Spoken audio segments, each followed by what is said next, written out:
Breaking news చూస్తున్నాం. CM Revanth Reddy Nalgonda జిల్లాలో పర్యటించనున్నారు. ఇక మరి కాసేపట్లో హ్యామ్ రోడ్ల నిర్మాణానికి సీఎం శంకుస్థాపన చేయనున్నారు. దీనికి సంబంధించిన ఫైళ్లను కనగల్లో ఆవిష్కరించనున్నారు. ఇక నల్గొండ కార్పొరేషన్ లో 83 కోట్లతో చేపట్టిన ఫేజ్ 1 త్రాగునీటి పథకానికి శంకుస్థాపన చేస్తారు. అనంతరం సాయంత్రం నాగార్జున డిగ్రీ కాలేజ్ లో సభకు హాజరవుతారు. అయితే రాష్ట్ర వ్యాప్తంగా 13,000 కోట్లతో హ్యామ్ రోడ్ల నిర్మాణ పనులు చేపట్టారు. హ్యామ్ విధానంలో 441 రోడ్ల ఉన్నతీకరణకు ఇప్పటికే సర్కార్ నిర్ణయించింది. నల్గొండ జిల్లాలో సుమారు 1000 కోట్లతో రోడ్ల అభివృద్ధి, వైద్య కళాశాల నుంచి మేలదుప్పపల్లి వరకు రోడ్ల విస్తరణ చేపట్టనున్నారు.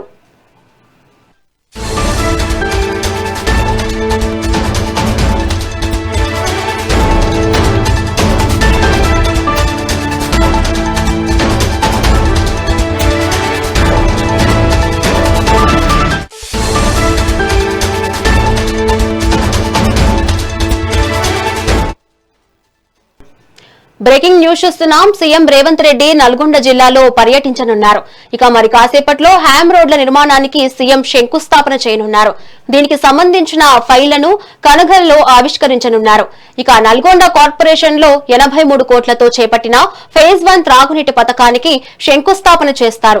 అనంతరం సాయంత్రం నాగార్జున డిగ్రీ కాలేజ్ లో సభకు హాజరవుతారు. అయితే రాష్ట్ర వ్యాప్తంగా 13,000 కోట్లతో హ్యామ్ రోడ్ల నిర్మాణ పనులు చేపట్టారు. హ్యామ్ విధానంలో 441 రోడ్ల ఉన్నతీకరణకు ఇప్పటికే సర్కార్ నిర్ణయించింది. నల్గొండ జిల్లాలో సుమారు 1000 కోట్లతో రోడ్ల అభివృద్ధి, వైద్య కళాశాల నుంచి మేలదుప్పపల్లి వరకు రోడ్ల విస్తరణ చేపట్టనున్నారు.